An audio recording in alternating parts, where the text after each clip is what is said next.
In a world where emotions are as unpredictable as the weather, there's a story about a 16-year-old girl with satin-like mid-length black hair. She was no ordinary girl, she was a whirlwind of thoughts, dreams, and feelings.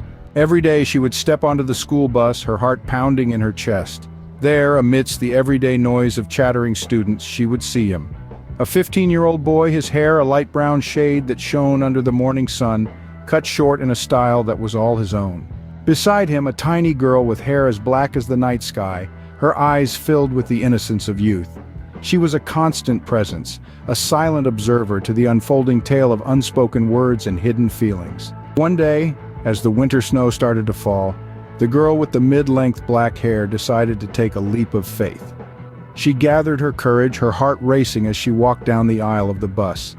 Each step echoed the rhythm of her pounding heart. She decided to confess her feelings to the boy with the light brown hair. She wanted to tell him about the countless nights she spent thinking about him, about the dreams she had where he was the hero who saved her from her nightmares. As she reached his seat, she took a deep breath, her eyes meeting his. She could see the surprise in his eyes, the curiosity that sparked in his gaze as she opened her mouth to speak. "I like you," she said, her voice barely above a whisper but loud enough for him to hear. The bus fell silent, all eyes on them. The boy stared at her, his eyes wide with shock. The tiny girl next to him looked from one to another, her innocence replaced by a sense of understanding far beyond her years. The girl with the mid-length black hair stood there, her confession hanging in the air like a fragile snowflake. The silence was deafening, the tension palpable. The boy opened his mouth to say something, but before he could utter a word, the bus stopped. The doors opened and a new student walked in, his presence stealing the spotlight.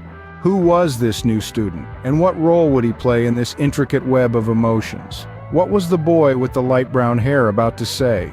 The answer to these questions remains a mystery, a cliffhanger that leaves us waiting with bated breath for what comes next.